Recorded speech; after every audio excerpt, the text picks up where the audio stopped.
everyone, and welcome to the Tulsa Tempo Podcast. My name is Amy Elizabeth, and I'm your hostess.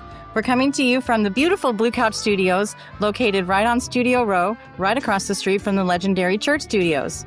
Today, we have some very special guests on our show, the Red Dirt Rangers. These guys are 2017 Oklahoma Hall of Famers, yes. And Oklahoma Music Hall of Fame. Oklahoma Music Hall of Famers, yes. So we're more than happy, more than excited to have them on our show. I've been trying to line this up for quite some time, so I really appreciate y'all coming over and hanging out with us today. Sure. So, Thanks for having us. They just did their Tunes at Noon over at the church, and I'm pretty sure y'all broke a record on attendance because that place was packed. Well, that's not the first time we've broken something. Really? But this is a good break, right? Yeah. Right. And you also did an in-session over at the church a few months ago. And when is that going to be, or it has been released, right? You did it in May, and is it getting ready to be released? I'm not sure. What's your timeline on that? Well, we get to keep the recording, so we'll figure out what to do with that. It's kind of up to them when they release it. Yeah. Okay. So we'll figure out with Teresa kind of how they want to do it. Nice. Well, why don't y'all go around, for the people that kind of don't know you guys, go around and introduce yourself and tell us what you do in the band. I'm Ben Hahn. What do you do in the band? I'm a lead guitar player and singer. I'm John Cooper. I play mandolin and sing and write and sometimes dance. I'm Brad Piccolo, and I flog the acoustic guitar and shout at the top of my lungs. Now, y'all have been together since the late 80s. Is that right? That's Yes. correct. Yeah. So I understand that you came up with the name Red Dirt Rangers because of a Jimmy LaFave song. Am I hearing that correctly? Yeah. Did I hear that correctly? Yes. And that song was called Red Dirt Rose at Night. Yes. Right? Okay. I like that song a lot. Yeah, we do too. So tell me how that came to be. You heard the song and thought, we're going to be Red Dirt Rangers? Well, we were struggling. We had a few different names to start with. Vice Grips, Pile Driver, Shampoo the Buffalo, Toolbox. Palm Boys, Palm Dog. and so really it was inspired by that song, and as well as if being from Oklahoma, there's red dirt everywhere. Right. So that was our, Yeah. it was a natural. And Jimmy was one of the first guys to really, start using the term a lot. Mm-hmm. And he took it down to Texas, down to Austin. So, it just seemed apropos. Yeah. Yeah. He was something. His favorite song by me is Love You Like Rainbows. Oh, yeah. Oh, That's yeah. just one of my favorite songs in the world. I remember the first time I heard that and I was just instantly hooked. Well, we could go on and on with our favorite Right? Jimmy LaFave songs. There's Yeah. so many. And Red Dirt songs. Mm-hmm. Yes. Definitely. Tell me about since y'all have been around for a while, tell me how you see the music scene has changed in Tulsa. Well, it's came around. I think Tulsa has experienced a really great growth of not only artists, but fans that appreciate what's going on here, and they keep it alive, really. But it's so cool to see how many people are moving here from out of town, from other towns, because they know about the history of Tulsa and they know about what's going on right now here. So it's been kind of amazing to see the new venues opening up and new artists showing up all the time. It's great. And please don't call it the new Austin. Oh, no. That's the death curse. We don't want that. No, we will not do that. We want to be the new Tulsa. We're Tulsa. Yeah. No, we just want to be the Tulsa. Yeah, We are Tulsa. the Tulsa. Yeah. It's like an enterprise. Yeah. It is. It's like a a spaceship that is about ready to take off. Yeah, I love it. So who are some of your favorite, say your top 5, local artists that y'all go out and see when you're not gigging? There's so many. I mean, I know. we love going to see Johnny Mullinex and the Bluegrass Brunch. Yeah. Those guys just That's tear right. it up. One of my favorites, of course, John Fulbright. Absolutely. Lance Rourke, one of our guests at the Red Dirt Roundup, which we have every Saturday at the Mercury Lounge. And Jared Tyler is a dear friend. That's right.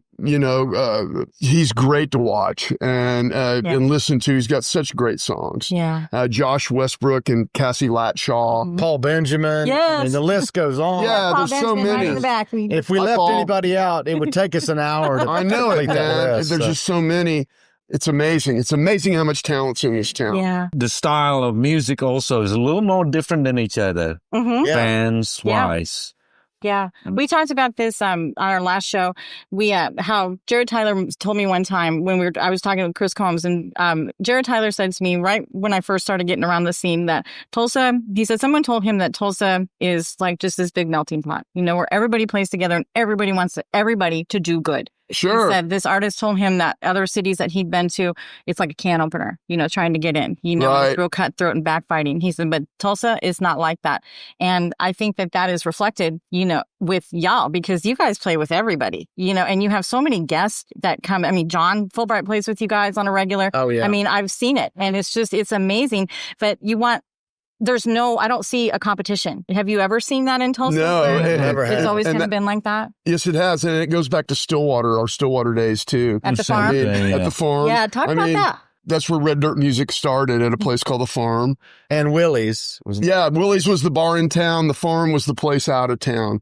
Us being in a band, and there were lots of bands in Stillwater, and there's lots of bands in Tulsa too. And it's never been a competition. Some towns are very competitive. Mm-hmm. And people are afraid, like somebody's going to take their gig or whatever. In this town, it's like, come join us on our gig. Yeah, as it should be, right? Yeah. Music is a collaboration. I mean, people can do it by themselves, but I don't know. It always seems like it's better when you have collaboration going on. And a quote that comes to my mind is we talked about Randy Crouch earlier, and I know you're a big fan, and his quote is, "We're all in the same band and the rest is bullshit." Love that. That sounds so Randy too, right? Absolutely. And there's another guy. He's right about that. Yeah, that guy. We've been playing with Randy for 30 years, so and he's near and dear to us. Amazes me with his talent, his wisdom. He's just one of those guys that I was telling Brad, we were talking earlier with the church, and when we met out in Stillwater a few months ago, I got so emotional talking to him, and it wasn't any he has that effect on conversation or anything. It was just him, and he's pretty special. I mean, we've seen that 100 times after our shows. When we're sitting, packing our stuff up on stage, people just surround him like he's a messiah or something. And he is. I mean, he's got that kind of energy. You want to just grab that. There's just something that guy puts off, man. You won't find a human with a better attitude than Randy Crouch. Yeah, he finds the positive in everything. So I know that the farm was owned by Bob Childers. He didn't own it, like but the house. He lived there. Tell me the history on that. Well, the history of the farm goes back to 1979. I moved into that place with my friend Danny Pierce, and we were just college kids looking for a place to live and go to school. Mm-hmm. And it was a party house, and over the years, music started to drift out there. The musicians found out about it because it was just far enough outside of town where the local law enforcement left us to our own devices. And when you do that, magic can happen. Mm-hmm. And what's weird? I'll take it back even further than that. When my dad and mom were going to school at OSU in the early 60s, but that's where I was born. Mm-hmm. My dad, I took him out to the farm one time and he said, I used to work out here. So my dad was actually like a farmhand out there in the early 60s. So the history of the farm goes back quite a ways. Yeah, it does. And we had a reggae band. In fact, a band from Tulsa, Local Hero, came out. And they were the first band that we had at the farm. And it's like, first official band. Yeah, the first. We hired and paid these guys. Yeah. And it was just like, man, we need to do music out here. And it just evolved into bands that were playing in Stillwater at the end of, back in those days, there were 3 or 4 bands playing around the bars in the scene because it was really vibrant. And at the end of the night, the cry would go out, party at the farm, and everybody came. And cars would be lined up up and down the road. And yes, wow. Bob Childers did move there in the late 90s, I believe, mid to late 90s. And at that point, it had really taken off. And it was really a great music scene going on there with Cross Canadian Ragweed and Great Divide and Jason Bowen and the Stragglers and Stoney LaRue and Brandon Jenkins. I mean, the thing was just rising up and evolving. Yeah. So the farm lasted for 20 years. And as far as the owners, it was a family called the Schraders. They were the original owners. But, and that's who my dad worked for back in the early 60s. Yeah. And when we first moved in, we were college kids looking for a place to live, and they said, he said, well, it's $100 a month for rent. And we said, like a piece? And he said, no, for the whole place. And it's like, and you can divide that 6 ways. Oh yeah. It's like, we can live $15 each. We can live here. In fact, after I moved out, I kept a room because it was $25 a month. You know, it's so like, great. why not? That's so great. And sadly, the farm burned to the ground. And what year was 2003. Some rats chewed through some wires or something. Yeah. It was abandoned. I mean, not abandoned, but nobody lived there at the time. And it was a sad day, but it burned to the ground. But it's still hallowed ground because people still go there to one of the remaining structures that was there. It was like an old barn that was there. And Bob Childers used to have concerts in there. He called it the Gypsy Cafe, and which got to be the name of that festival and everything. So out in Stillwater, there's still a presence there. And it was sad when the house burned down, but the thing, it wasn't about the house, it was about the people. Yeah. And to me, it's the people and the trees that surround the farm. Every time I go out there, I've been looking at those trees for 46 years. They're a little bit bigger now. They're a little bit bigger, and I'm a little bit smaller. But, you know, that place, it's just magic, and it still is magic to this day. And, you know, we can name dozens of songs that were, you know, written there or started there or whatever. So it's always been a fertile ground for creativity. Yes. It's magic. Yeah, you were talking, you mentioned earlier about Brandon Jenkins. Yeah. And you did a song by him today on your second song. We did. Yeah. So it was a co-write that we wrote with him. That. That was really beautiful. Well, it's called Red Dirt Town. In fact, that's going to be the title cut of our new record that's coming out this fall. And Brandon called us on a rainy Saturday and said, "Hey, I'm working on this song. I want you guys to help me finish it." So we went over and helped him, and he recorded it. He's got a beautiful version of it. We just felt like it was the thing to do to record that song. He means a lot to us and a lot of people in Tulsa. He's a special guy. And we still do a lot of his songs on our show. Yeah, you know? We do a couple, and it's great to do, man. I mean, we really try to hold up our friends, and we play a lot of Bob Childers and Jimmy LaFave and Steve Ripley and those that have gone before us because their music was important and people need to hear that music. And you know, we really don't consider those cover tunes because we feel like it's part of us. So we just do our spin on it. And so we like to hold the old guys up in high regards on our shows. Well, I saw that I listened that you did One of These Days by Tom Skinner. Oh, yeah. Oh, yeah. And that's, again, one of my favorites. And you know, Ben Hahn here does a great job singing that song. Well, thank you. You did a great job. Thank you. I really love that song, no matter what. It's just one of the songs that kind of remind you when you're growing up kind of thing. Yeah. You just fell in love with it. I'm going to do my laundry and hanging out on the lawn. Time. Yes. And Tom was really special. He told us how he wrote that song. His wife had left for like a week, and she was coming home that day, and the house wasn't clean. He said, "Man, I was just thinking I could clean the house, or I could write a song about cleaning the house." Right. And that's what he did. She wasn't real happy. I think he made the right choice. I think he made the right choice. Yeah, he made the right choice. Not sure. Right. That house would be dirty now, but that song lives forever. Absolutely. Thank you, Tiny. Yeah. What do you call him, Tiny? Yeah, Tiny Tom. That's funny. So, and you have an album coming out. We do. So it'll be out in probably September. Okay. Or October, maybe. So how many tracks is on that? And talk about that. Where was it recorded? There's 11. There's going to be 11 songs on it. We recorded it at Ridge. We did some of the post-production at other places, but the main tracks we recorded there at Steve Ripley's The Farm Studio in Pawnee, Oklahoma. Nice. Which our continuation with working with Steve continues even after his passing. Yes. He's part of us, and he always will be. Yeah. And so we love Steve, and he's our big brother, uncle. Oh, man, yeah. And Charlene has done a magnificent job of keeping the thing going and improving on it, really. Bringing in new microphones and new equipment when it's necessary. She's got a world-class facility out there. And, we were so lucky to get to use Jared Tyler as our producer on this record. And some of the post-production work is done by our friend Colton Jean. He's done a fantastic job of mixing, mastering. So we've had a really good team on this record. Yeah, and really proud of it. We are, and Colton works with Zach Bryan. So he took an interest in us and said he wanted to help us do a record, and we said, okay. Man, come on.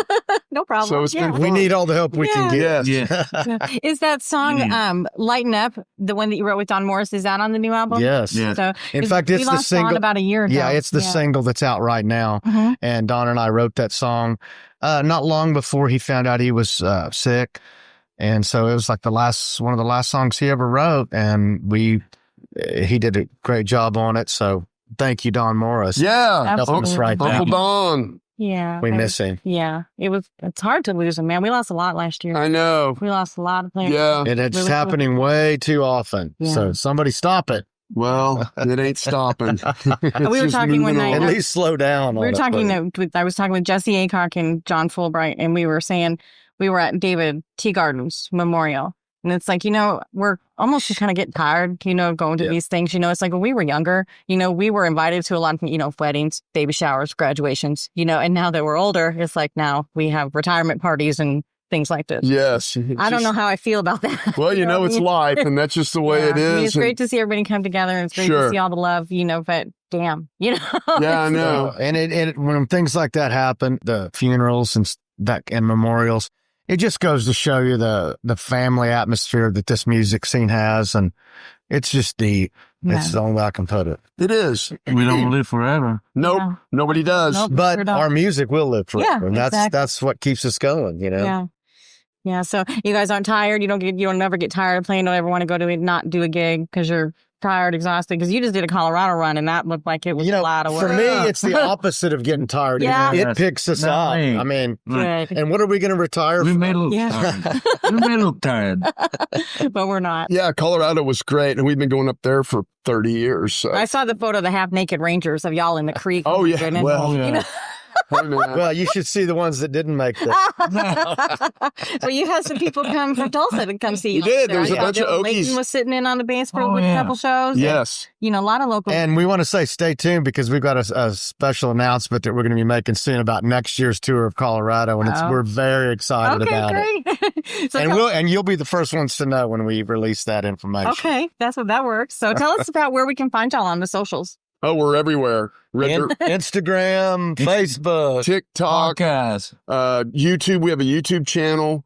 We're out there. And you're on that Red Dirt American Radio. Yes. Right? Yeah. We're on, we get played, by a bunch of people. There's a company in Italy called Trey's Roads, which has been playing a lot of our music. So really, it's getting out there around the world. It's really nice to see. We're popular all over the world and some parts of Arkansas. A few. That's funny. Some part of yeah. That's funny. So, thank you guys so much for coming on the show today. I really appreciate you taking your time and sharing your stories with us. And we really enjoyed, seeing you over at the church and looking forward to the in-session coming up. There's so much to look forward to with you guys. I just can't wait. I know. Well, thanks for having us, Amy. We really appreciate it. Our motto is you never stop and you just keep going. Just one foot in front of the other. These guys do that. They totally do that. They're everywhere all the time. We're one of the slowest rising bands in history. Yeah. We keep going like this. It's slow but steady. And you know what? You're going to love it. Yeah. Some people are an overnight sensation. We're a 38 year sensation. Yeah. I love That's it. us. So, thank you guys again for coming on the show. You're welcome. Thank you so much for having us. Thank you. Appreciate love you guys that. so much. Thank you. Thank you. Go Tulsa. Yes, go Tulsa. Go Thank you all for joining us, and thank you all for your continued support of the Tulsa Tempo podcast and Tulsa music. We appreciate you and love you so much, and we'll see you next time.